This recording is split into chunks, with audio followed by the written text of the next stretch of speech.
Son imágenes que dan fe de la dimensión de la tragedia, el mayor desastre ferroviario ocurrido en Navarra. 18 fallecidos y un centenar de heridos por el descarrilamiento de un tren, el Intercity Miguel de Unamuno, a su paso por Uharté-Araquil.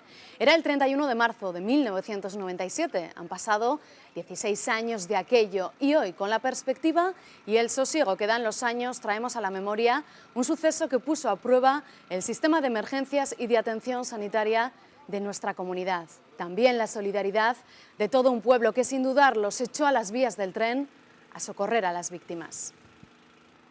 Hoy en Navarra Televisión estrenamos este programa, un espacio que analiza el pasado reciente de esta comunidad para entender no solo el presente, también el futuro. Echamos mano de los recuerdos para compartir con todos ustedes una mirada atrás.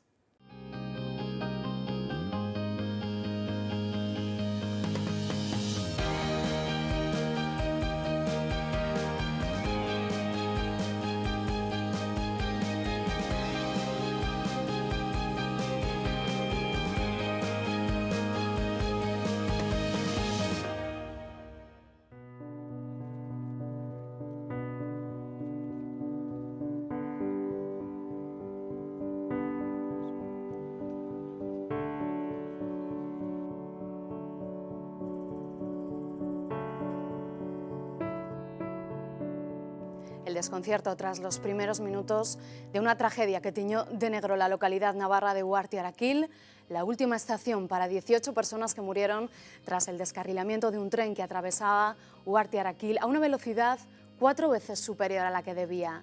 Imágenes que hablan también de la entrega de un pueblo, de unos vecinos a los que ese día no se les olvidará jamás. Eduardo Gonzalo, ese día es difícil de olvidar. Muy difícil.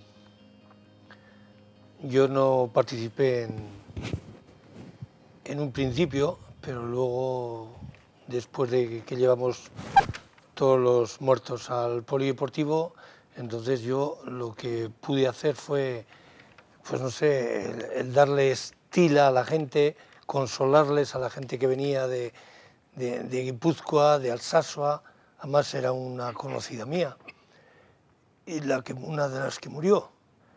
Entonces, bueno, fue muy dramático. Todos los vecinos de Uharté pusieron su granito de arena, también los servicios asistenciales navarros. Alfredo Zelaya estuvo ahí también trabajando, es trabajador de Día Navarra y ese día también le tocó atender este suceso.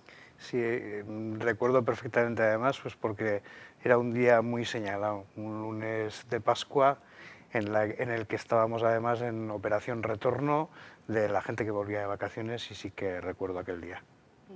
Como todos los vecinos también, Jesús se echó a las vías del tren para ayudar a aquellos que más lo necesitaban. También usted como el resto de vecinos de Uharté. Sí, bueno, yo por mi profesión de ATS, pues próximo al lugar de los hechos, pues salí enseguida de casa con una hija y directamente me dirigí precisamente ahí, a las vías del tren, pero fui requerido en un almacén que había abierto la empresa de piezas forjadas, donde allí me encontré lo primero con el caso que me llegó de frente, y era una persona que estaba en estado comatoso, y en un momentico perdí un poco el sentido de trabajo porque me impresionó todo lo que veía en mis ojos antes de entrar ahí, y recordé a mi médico, que circunstancialmente estaba de vacaciones y no lo tuve allá. Bueno, pasado esto, pues he de decir que la organización fue tan grande, tan buena, que lo único que se hizo es, yo por ejemplo había 5 o 6 días antes había requerido del Centro de Salud de Irurzun, al que pertenecemos Uharté, había requerido pues material de cura, material de todo lo que significa un accidente, ¿no? Y entonces la sueroterapia, que era imprescindible, que es lo único con que se contaba para hacerles a los que habían sido heridos y no fallecidos, pues ponerles un suero y marchar enseguida a las ambulancias, que fue una organización tan preciosa, tan rica, tan excelente. De eso vamos a hablar, Jesús, de esa organización entre los distintos cuerpos, bueno, tanto asistenciales también como los distintos cuerpos policiales, porque hoy también nos acompaña José Cacheiro, es cabo de la Guardia Civil y que ese día también le tocó estar ahí, en Uarte Araquil. Así es, así me tocó también, sí. La verdad es que lo que están relatando, yo creo que fue un impacto total y absoluto en todas las personas que estábamos allí, porque nadie pensaba ni podíamos creer que salieron tantos muertos y tantos heridos. De hecho, a mí me tocó por casualidad. A mí me tocó porque yo estaba de patrulla con un coche camuflado, que era como íbamos nosotros en aquella época, y nos encontramos con el tren tirado, o sea, ya descarrilado, y lo que hicimos en principio es primero llamar a base para que mandara más refuerzos y ponernos nosotros a intentar de identificar a todas las personas que estaban fallecidas.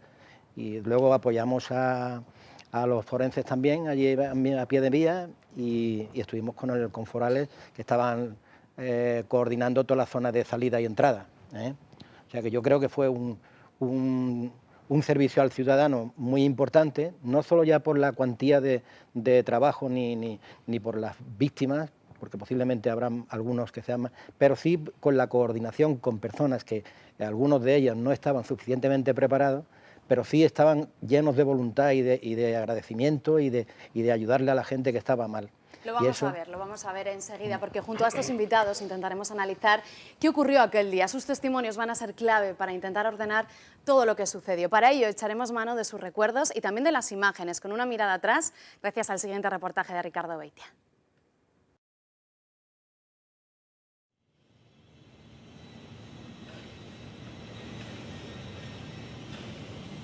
La mirada de este agente de policía foral buscaba probablemente entender lo que horas antes había ocurrido en el interior de estos vagones. Habían descarrilado 3 de los 4 que arrastraba la moderna locomotora 252 de Siemens. Dicho de otro modo, el tren Miguel de Unamuno acababa de protagonizar el mayor accidente ferroviario conocido en Navarra.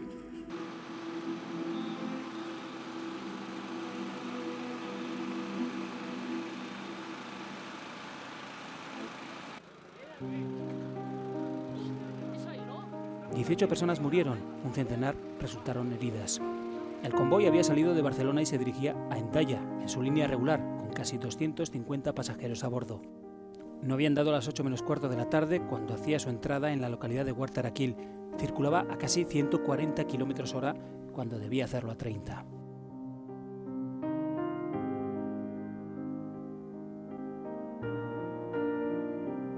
Del instante fugaz a la tragedia y de ahí a la improvisada y colosal respuesta de todo un pueblo que se movilizó para atender a las víctimas. Hasta la llegada de los equipos de emergencias, su atención fue vital para muchas de ellas que nunca después han dejado de agradecer la ayuda y el consuelo, una de las mayores lecciones de solidaridad que se recuerdan.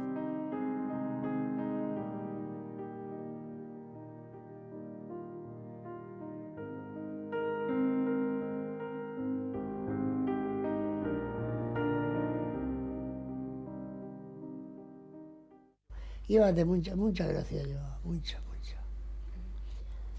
No, ese hombre tiene que haber mirado un poco más, que lleva 200 y pico personas adentro. Que tenía que ir a 30 según dice la radio, iba a 130. Tiene que haber mirado por las personas que iban adentro, a él no le habrá pasado nada seguro. Su nieto está bien, ¿verdad? ¿No le ha pasado? Mi nieto está bien, sí, se fue a casa ayer, ahora vendrá de Zumarga. En la de Zumarga ha muerto uno. Hoy trae el periódico.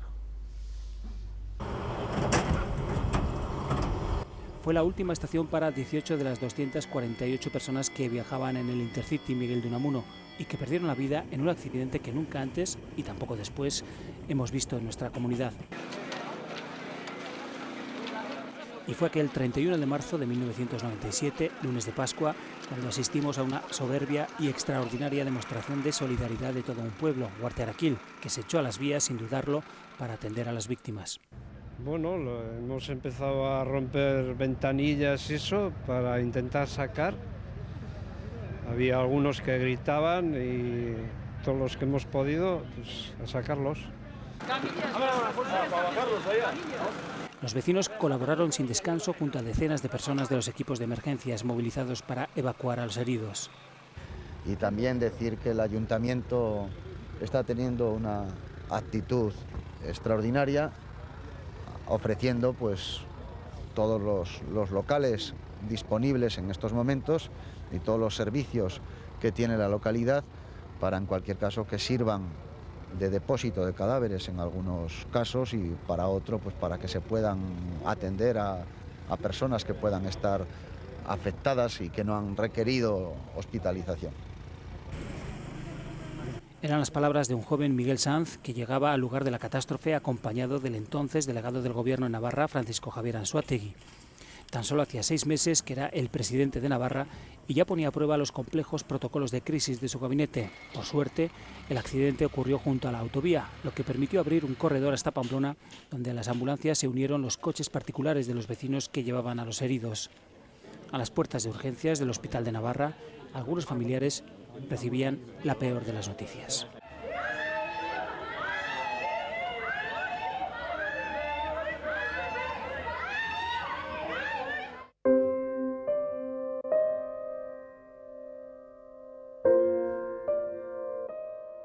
Entre tanto, en Guartaraquil el frontón servía de improvisada morgue para identificar los cadáveres. Aquella noche fue probablemente la más larga de cuantas se recuerdan en la localidad, sobre todo para familiares y amigos de las víctimas que tuvieron que pasar el trance. Al darles yo las características de la chica que estaba buscando, pues me han dejado solo ver el cuerpo de ella.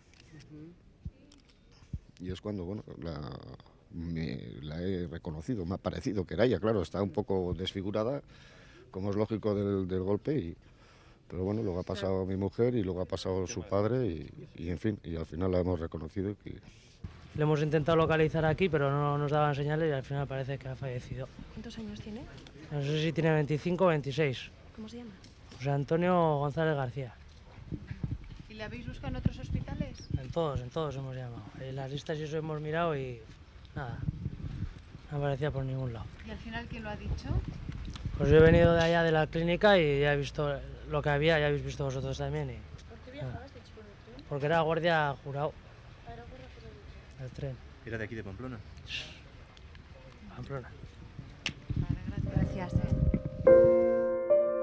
Era la fatídica confirmación de una búsqueda angustiosa, la del pamplonés José Antonio González, de 25 años, que acababa de perder la vida. También la vecina de Alsasua, Manuela Chaparro, de 40, y 4 tudelanas, Sagrario y Fabiola Belloso, de 62, María Rapols, de 64, y Ana Carmen Aramburu, de 67. Un golpe sentido también en la capital ribera. Pero es muy triste que sean 2 hermanas. Tenía un hermano médico, se les murió también, ahora no ha quedado nadie de la familia. Han quedado los hijos de los muertos, pero las 2 hermanas y el hermano muertos. Y es una amargura. O sea, que la conocías, una de ellas, yo por lo menos una de ellas mucho. Ha sido gente muy cariñosa, o sea, y muy conocida, bastante.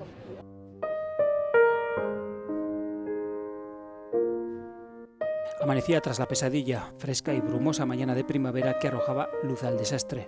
El tren procedente de Barcelona había entrado a 137 km/h en la estación de Guartaraquil, cuando debía haberlo hecho a 30.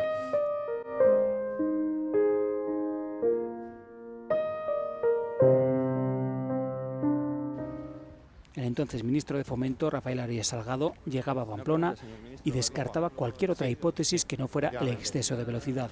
Todos los indicios que existen, y algunos son ya, por así decirlo, fehacientes, determinan que se ha producido un exceso de velocidad, que es la causa inmediata del accidente.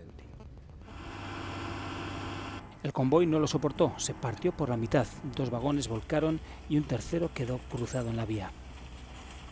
Todo chillido, escándalo, pánico, mucho miedo, porque yo pensaba que era un atentado, la verdad.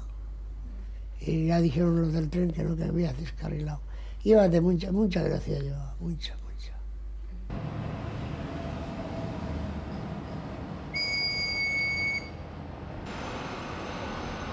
Solemne ceremonia de partida para un tren marcado. El Miguel de Unamuno, con la vía despejada después de intensas horas de trabajo técnico, reanudaba su marcha con las cicatrices de la tragedia. Mucha velocidad.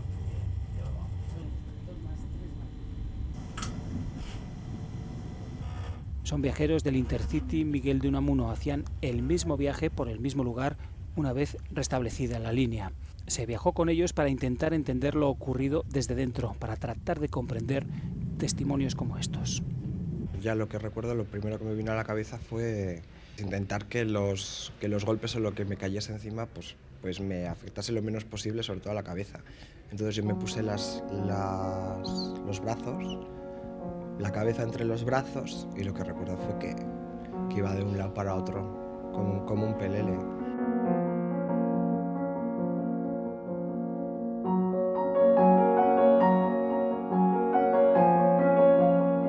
Sí, iba deprisa.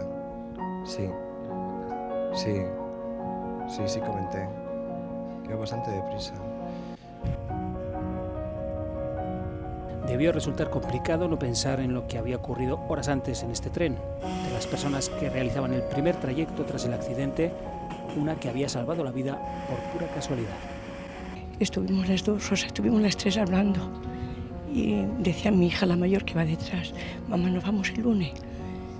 Y digo, chica, vamos a esperar al martes, ¿qué más da?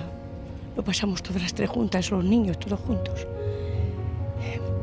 O sea, es decir, que si llego a decir, como mis hijas el lunes, pues estamos metidos en el lago. O sea, que yo para mí lo he vivido. Mi marido llamó de Cirún, llorando, porque me esperaba en este tren. Y mis tres hijas y yo, lo pasamos fatal, llorando. O sea, no sé cómo decirte, simplemente porque mis hijas decían que el lunes y yo el martes. Si no hubiéramos estado ahí en esos pobrecitos que... O sea que... Pero ese tren llegaría a su destino.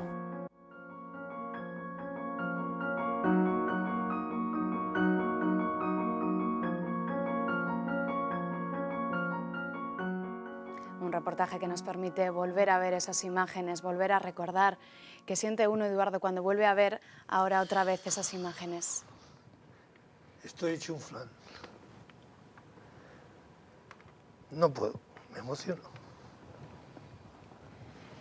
También me decía Alfredo que recordaba esas historias, ese vigilante, que recordaba todo lo que pasó uno a uno, los heridos a los que tuvo que atender esa noche también. Pues sí, oyendo el reportaje, que además no lo había visto, yo no vi imágenes después, los días siguientes al accidente no vi, pues porque además normalmente yo creo que nos conmocionó tanto que tampoco quisimos ahondar un poco más en el momento, ¿no? Y ahora cuando hablaban del vigilante Juerau, recuerdo perfectamente además que es una de las primeras personas que encontramos, que empezamos a atender, pero bueno, pues desgraciadamente no pudimos hacer nada por salvarle la vida. Y me acuerdo del chaval que ha salido en el reportaje, pues porque, bueno, pues tuvo una lesión un poco concretamente, un poco así, que nos llama un poco la atención también, ¿no? Sí que recuerdo. Difícil, Jesús, que se olviden esos recuerdos de una tragedia que decía que superó todas las dimensiones posibles a las que esperaban encontrarse cuando de repente fueron allí. No se olvidarán nunca. Yo no vi lo que este señor, por ejemplo, puede contar, porque me requirieron a la bajera de la Piedras Forjadas para atender, en el primer caso, a esta señora, que de momento, ya digo, me corté acordándome de que trabajaba siempre y entonces tenía la seguridad de todo. Bueno, pasado eso, se recuperó aquello, se hizo aquello y después se fue sucediendo distintas entradas de los traumatizados que habían venido, los enfermos que habían venido del traumatismo que habían recibido.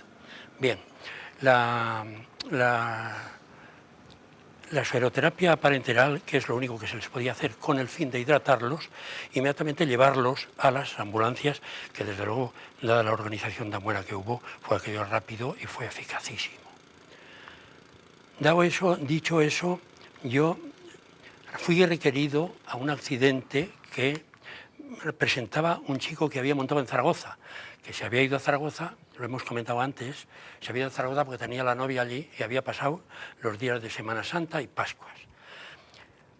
Entonces tuve que ir a hacerle la sutura al Centro de Salud de Huarte y le hice una sutura de 14 puntos en cuero cabelludo, en cabeza, y en la parte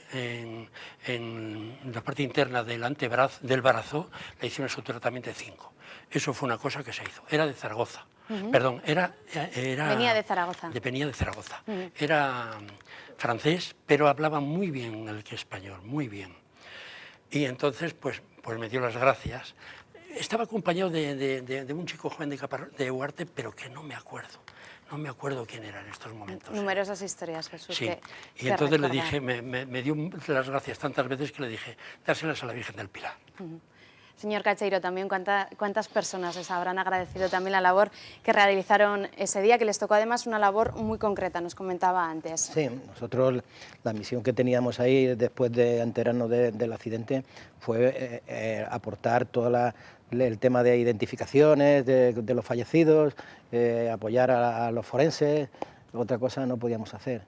Intentar a las víctimas que darle un poquito de esperanzas.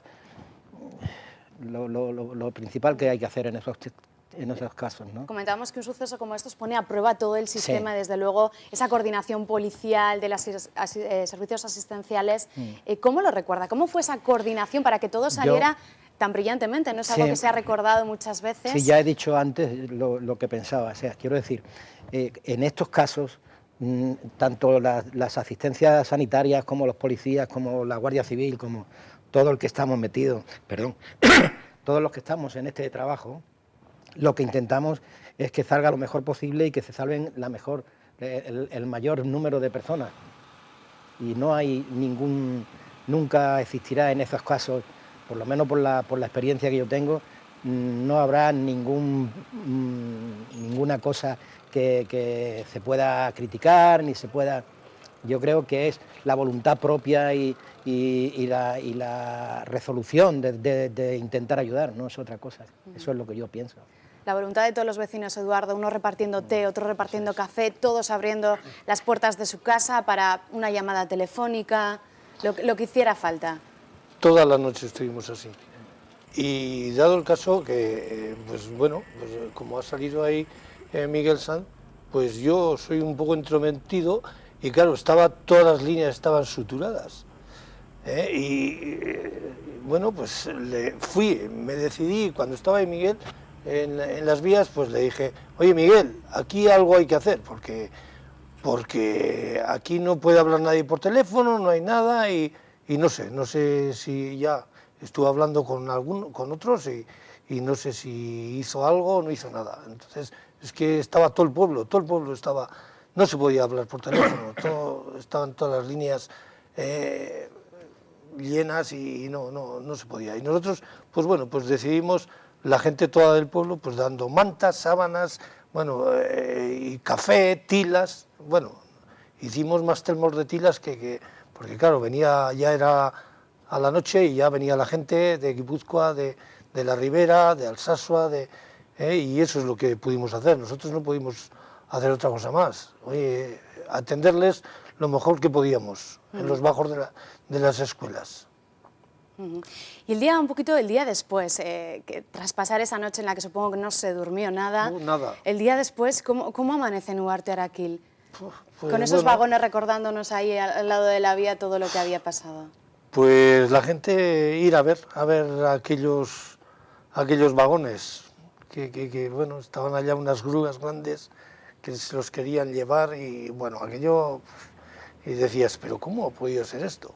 ¿Pero qué ha pasado aquí? Si aquí, claro, luego nos enteramos que había entrado a mucha velocidad el tren. Entonces era, pero al día siguiente pues todo el mundo, todo el pueblo allá, no nos dejaban acercarnos, ¿no? Pero en la carretera secundaria, pues todo el pueblo allá también. O sea que fue muy largo. Yo no dormí ese día nada. Una noche muy larga, muy dura de trabajo y muy intensa, de las que no se olvidan para... No se olvidan porque pasado el primer tiempo, que es cuando atendemos o cuando actuamos sobre la gente herida, y lo que decía el compañero de la Guardia Civil, que intentamos y procuramos pues que no se agrave más y salvar cuanta más gente posible, queda el resto, ¿no? Queda el momento malo de las familias, de los reconocimientos, de la identificación de las personas, ¿no? Y sí que fue una noche muy dura, muy cargada de sentimiento, y bueno, pues ahora vengo recordando, ¿no?, aquella noche, sí. Una noche también que ha marcado un antes y un después, podemos decir, en el pueblo de Huarte. Ya no fue el mismo pueblo que era antes del accidente. Pues sí, es el mismo pueblo, porque un monolito que se erigió en su recuerdo, sí, se le visita todos los años realizando una misa con todos los familiares, y esto Huarte lo hace todos los años. De allí se va el monolito, se le reza un responso, y no cabe la menor duda que siempre tiene flores. Y no cabe la menor duda que pasando por la carretera que todo el mundo tiene que pasar, derecha e izquierda, todos los días se tiene que acordar, como nos acordamos todos del monumento, de los difuntos. Eso desde luego. Aquella noche fue patética completamente, y como ha dicho Eduardo, todo fue dar desayunos, dar bocadillos, dar de todo. Concretamente, antes te he comentado cómo la identificación que luego se fue haciendo a todos en el polideportivo, el chico Javier Herranz Pérez, de 17 años, que venía con sus padres, era de Irún. Este chico, pues lo que le ocurrió fue que se tropezó con un amigo, cuyo amigo venía en el tren. Y entonces él decidió ir también en ese tren, viajar en ese tren. Se decidió a venir en el tren y dejar a sus padres en el coche. Efectivamente, sus padres muy preocupadísimos, bueno, por A, por B, por C, y no sé, alguien les comunicó en mi casa y vino. Y entonces vino, yo creo que llamó a todos los centros, y yo no estaba, porque claro, volví otra vez al centro, al lugar donde estaba yo para atender, ¿no? Que esto me acompañó muchísimo, ya me animó la cuestión de que ya había muchísimas compañeras que están casadas allá en Huarte de Araquil, residentes en Pamplona, pero que ya con la mano de ellas ya se pudo hacer todo aquello que había en el almacén aquella. Y la verdad es que otra cosa que tengo que significar es que yo, como mi vida ha sido muy unida a mis médicos, reconoce la labor de ese día. Sí, y estaba el médico, de guardia estaba el médico de Lecumberri, que vino y me dijo: Jesús, ¿hay más sueros? Sí, hay más sueros, porque ellos estaban precisamente toda la zona de vías del tren. Y él, que también es médico de Irurzun, pero estaba en Pamplona y allí se encontraba. Y eso fue lo que ya me animó y me dio un poco de vida, hasta que llegó la asistencia nocturna, que una vez llevados los de esto, pues fue toda la noche permanente con ellos. Muy bien, hacía mención a ese monolito que está en Huarte de Araquil, que lo veíamos también en imágenes. Es una de las cosas que queda, ¿no?, tras esa tragedia. También el reconocimiento, la labor de ese quehacer bien hecho, ¿no? Señor Cacheiro, nos quedamos con ese reconocimiento. Creo que hay que quedarse con eso y pensar que siempre que ocurra algo de eso, seamos capaces de hacer lo mismo. Muy bien, pues les agradezco que hayan estado con nosotros en este estreno, y a ustedes les invito a que antes de la publicidad vean estas imágenes. Son los dibujos de un niño de 5 años, testigo directo del accidente ocurrido en Huarte de Araquil el 31 de marzo de 1997, apoyado en el marco de la ventana de la cocina de la casa de sus abuelos, observaba cómo el tren se aproximaba. Lo siguiente que recuerda es una nube de humo. Estos dibujos, realizados pocos días después del accidente, fueron el modo en el que este pequeño exteriorizaba aquello que vivió. Un niño que hoy ya tiene 21 años y que durante este tiempo ha convivido con la tragedia. Con él hablaremos sobre lo ocurrido hace ya 16 años. Tras la publicidad, le escucharemos. Hasta ahora mismo.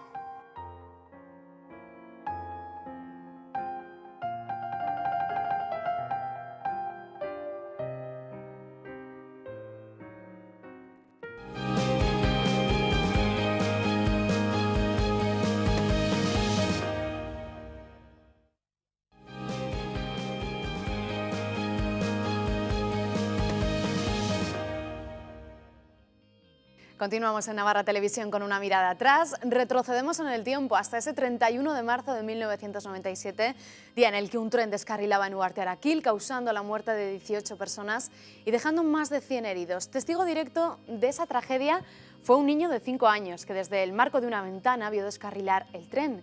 Veíamos antes de la publicidad sus dibujos, los dibujos de un niño, trazos desordenados en unas láminas en las que puede verse vías y trenes, la necesidad de expresarse de un niño que necesitaba sacar hacia afuera aquello que vivió. Hoy ese niño tiene 21 años, Javier, han pasado los años, pero ese tren seguramente no lo podrá olvidar. Que no solo quede dentro, que hable con la gente, que hable y que se exprese cómo se siente y que, o sea, que lo exteriorice, que no se quede en el interior porque se puede amargar. Pues un recuerdo no muy agradable, no muy agradable para un niño de 5 años haber vivido eso. No es muy... Pero siendo un niño debía pensar, o al menos intuir, que tenía que hacer esto que dice. Y lo hizo. Javier vio el accidente desde la ventana de su casa con solo 5 años. Se le quedó grabado. El jardín lleno de luces y gente subiendo a llamar por teléfono a casa, mi madre nerviosa, mi abuela, todo el jardín lleno, o sea, pero lleno de luces. Donde nos encontramos estaba lleno de luces, de bomberos, de guardia civil, ambulancias. Su hermana Gabriela tenía 3 años, no recuerda nada, pero sí que minutos antes del desastre jugaba con su hermano, como muchas tardes, junto a la vía. La llamada de su abuela para cenar le salvó la vida. Si llega a caer un poco antes, nos lleva también a nosotros. Estábamos jugando por aquella esquina que habían hecho el muro nuevo y nada, nos subimos a cenar y entonces pasó. Pero también si no nos llega a pillar ahí, igual nos podría haber pillado también en casa, porque si llega a caer un poco antes, pues se podría haber llevado la casa por delante y...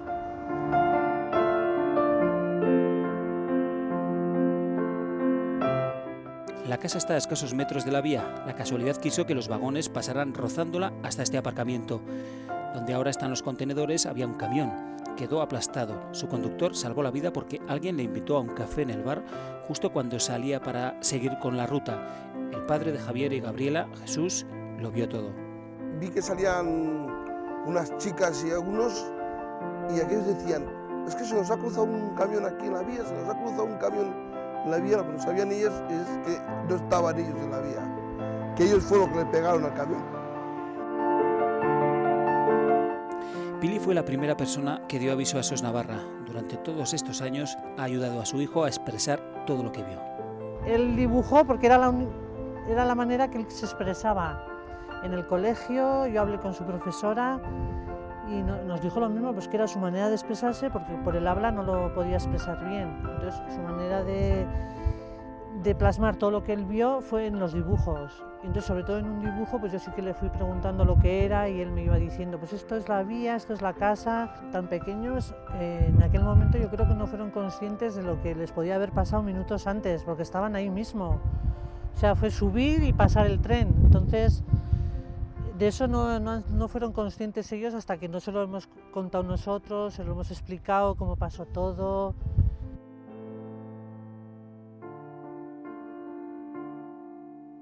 Hoy, desde el monolito de recuerdo a las 18 víctimas, a escasos 50 metros de su casa, la familia Zubieta Sesma mira cada día el tren que marcó sus vidas.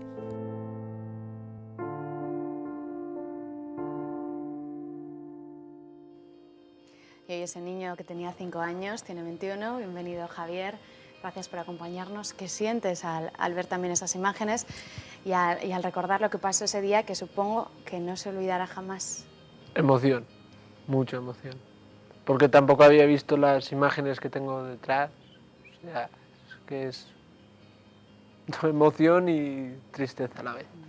Hablábamos de los recuerdos que llegan tras esa noche. ¿Cómo ves? Hablabas de que viste pasar el tren, estabas esperando como cada día, que te gustaba, ¿no? ver el tren pasar por la ventana, pero ese día de repente le viste pasar por una ventana, fuiste a la otra a asomarte y ya solo viste humo. Y ya, sí, lo que dices, solo vi humo y pues luego al día siguiente o así me enteré de lo que había pasado, porque lo contaron los aitas. Es que yo pensaba que estaría el camión aparcando, el camión que solía aparcar allí, pero resulta que no era así. Concha, bienvenida, gracias por acompañarnos también esta noche. Está con su nieto. Qué casualidades de la vida que usted llamó tanto a Javier como a Gabriela, a su otra nieta que no ha venido hoy, que les llamó a cenar y entonces subieron de jugar donde estaban jugando. Y estaban vuestros asustados, llorando, los dos llorando, les hice manzanilla. Bueno, fue un desastre. Concha todavía se emociona al recordar esas imágenes. Pili también, la madre de Javier, que veíamos los dibujos, como un poco la muestra después de aquella noche tan trágica, la manera de expresarse de Javier. ¿Cómo recuerda también esos días? Y estos dibujos que los tenemos aquí, que los podemos tocar, de un niño. Sí. Pues ya ves, hay 4 o 5 dibujos y es que no dibujaba otra cosa, dibujaba siempre lo mismo. Casi todos los dibujos son iguales, además. Sí. Sobre todo el que lo dibujó 3 días después es el que más está un poco más así, pero bueno, lo explica muy bien. Lo que vio él lo plasmó muy bien. También Pili llegó a hablar con alguna profesora del colegio, ¿no? Sí, para que les se los enseñé a su profesora de aquel entonces y me dijo pues que era su manera de sacar lo que él había visto.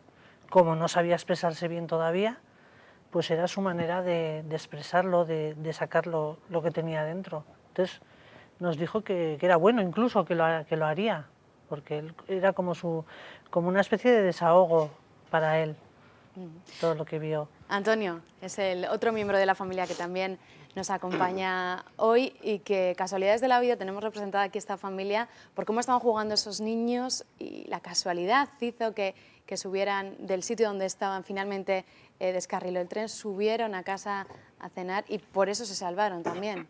Sí, por eso. Por eso mismo, ya eran las 8 menos 20 cuando pasó. Íbamos a hacer merienda cena porque aquel día, casualidad que venían mis padres de vacaciones. Y íbamos a hacer una merienda cena allá y le llamamos para que subirían arriba. Si no, pues habría arrollado en el jardín. Las casualidades, Javier, ¿tú cómo recuerdas ese día? Supongo que nos contabas un poco el humo, las luces, en el jardín lo veíamos ahí, de repente el trasiego de gente. Los días posteriores, ¿cuesta borrar esa imagen del tren de la memoria? ¿Cuánto te ha costado? De los días posteriores al accidente es que no tengo recuerdos. No me acuerdo de cuándo se llevaron los vagones, ni cómo lo hicieron. Del día después no me acuerdo de nada. Yo me acuerdo de lo que vi del accidente, lo que dices tú, luces en el jardín, los bomberos entrando al jardín, las ambulancias, mi padre en el tren, que me cuenta él, la gente del pueblo se echó toda a ayudar, un vecino del pueblo interrumpió la misa para avisar al cura, que era oculista, me parece que es. Los médicos estaban pasando por ahí en un helicóptero. Pues lo que me cuentan mis padres es que yo de lo que me acuerdo es eso, el jardín lleno de luces, el tren fuera de la vía y mi madre nerviosa, mi abuela nerviosa, yo y mi hermana Gabriela llorando. Y cuando ves los dibujos, Javier, ¿qué piensas? Pues que no sé cómo un niño de 5 años es capaz de dibujar eso. Es que ahora mismo hay dibujos que yo no entiendo lo que son. O sea, no entiendo. El grande en el que está explicado sí, pero si lo vería no entendería lo que es eso. Pili, guardaste para el recuerdo de estos dibujos. Una familia que está muy involucrada también, se involucró mucho en ese accidente. Fueron uno de los primeros, creo que usted fue de las primeras en avisar a SOS Navarra de aquello que había ocurrido. ¿Cómo fue esa llamada? Pues yo cuando vi que lo que estaba todo el tren fuera, todo caído, pues vi el teléfono enfrente mía y lo primero que se me ocurrió, pues dije, pues voy a llamar a SOS Navarra.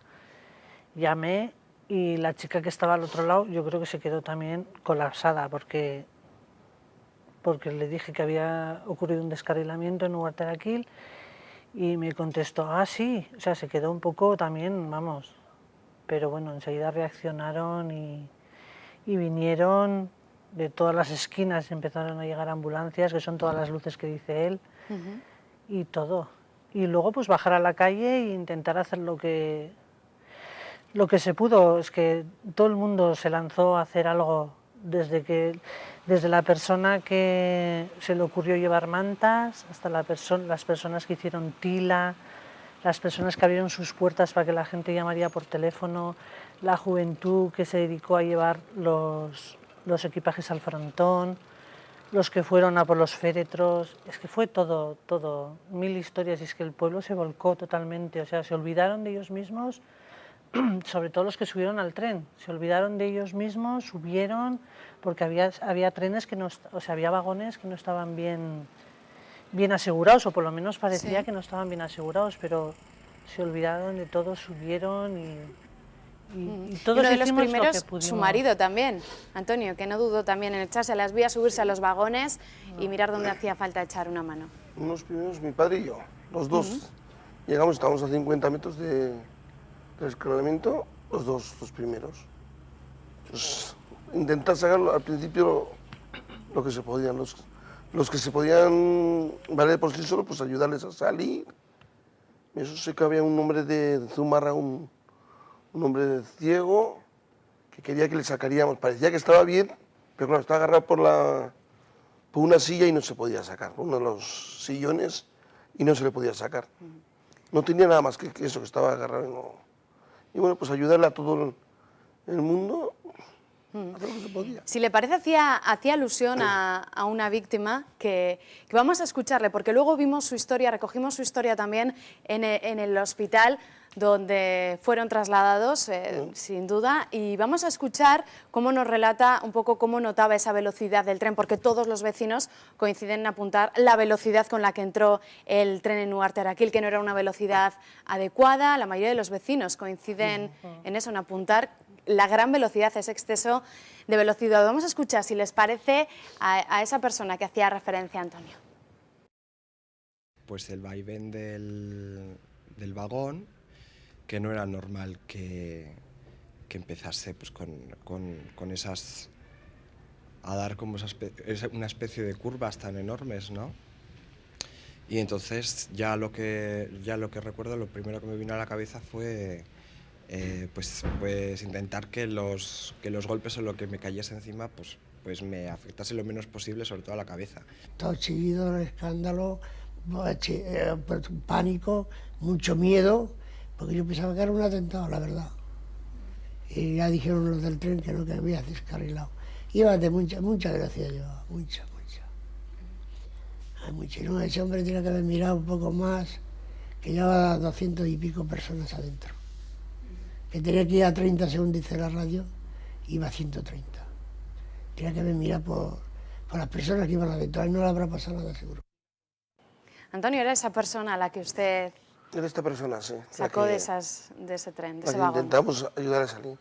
Y casualidad que este es de Zumárraga y un tío mío estaba estos días que trabajó en Zumárraga años y le conocía.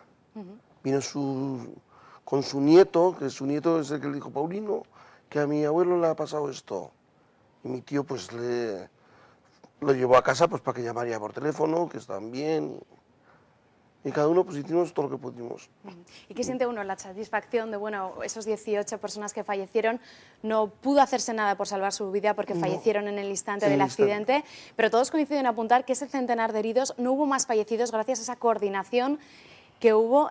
No sé qué siente uno personalmente cuando ve esas historias y escucha esos... Pues hombre, alegría por el pueblo. Muy bien.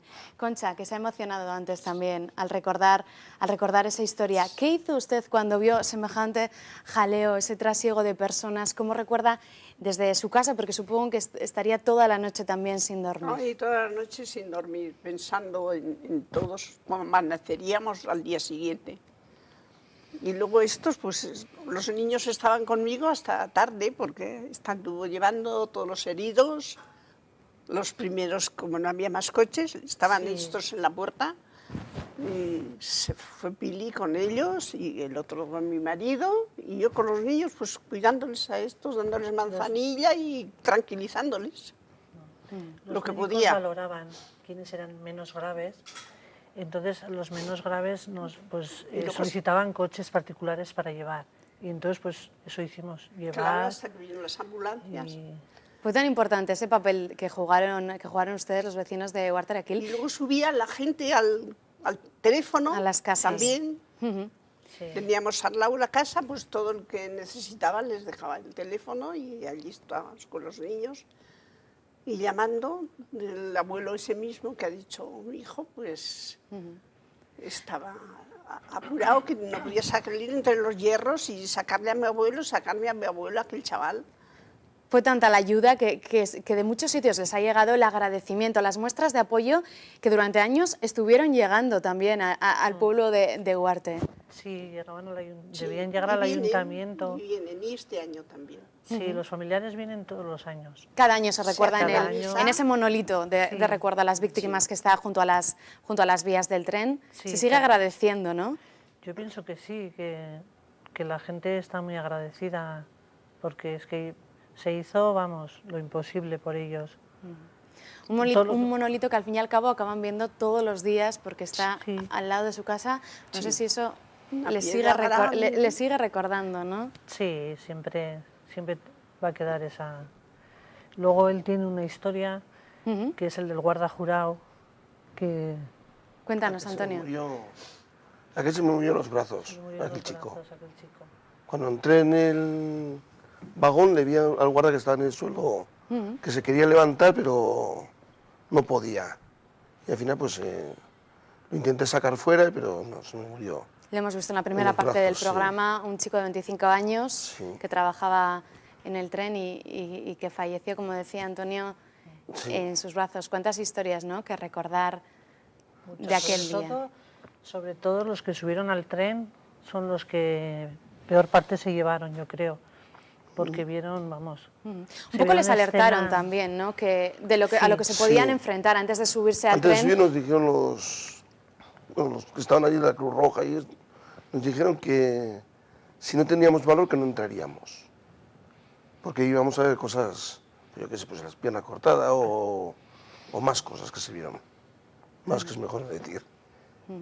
Una tragedia en la que se volcó todo el pueblo, los servicios asistenciales. Y Javier, no sé si te ha marcado un poquito, ahora nos comentabas, eras voluntario de la Cruz Roja. No sé si esto también, esas muestras de apoyo, de ayuda, todo lo que hizo ese día los servicios asistenciales, también te han marcado un poquito a dar ese paso y ser también voluntario en Cruz Roja. Yo creo que sí, pero más, tuve hace un año un accidente de tráfico en el que vinieron ellos. Me llevaron ellos al hospital y yo estaba muy asustado cuando me pasó, tuve mucho golpe para lo que me podía haber pasado y yo creo que fue por la ayuda que tuve por ellos y eso es, desde aquel día del accidente de tráfico que tuve, me entró esa cosilla de querer ayudar a la gente, de quererme meter en ese mundo y ahora estoy pues encantado. Pues la ayuda, la solidaridad de esta familia, una muestra de todos los vecinos de Huartaraquil que se volcaron ese día con una tragedia que hoy hemos querido recordar en Navarra Televisión y con la historia de esta familia. Y recordando que el 31 de marzo de 1997 concluye este primer programa, una mirada atrás al pasado reciente de la comunidad foral, 2 décadas de vida en Navarra, en este espacio que realiza una mirada curiosa hacia atrás para ayudar a entender el presente y el futuro, las imágenes de archivo y los testimonios de quienes vivieron aquellas historias como las de estas familias que hemos escuchado hoy seguirán siendo la tónica en este programa. Volvemos la semana que viene. Gracias por habernos acompañado a todos ustedes. Muchísimas gracias. Les espero. Adiós.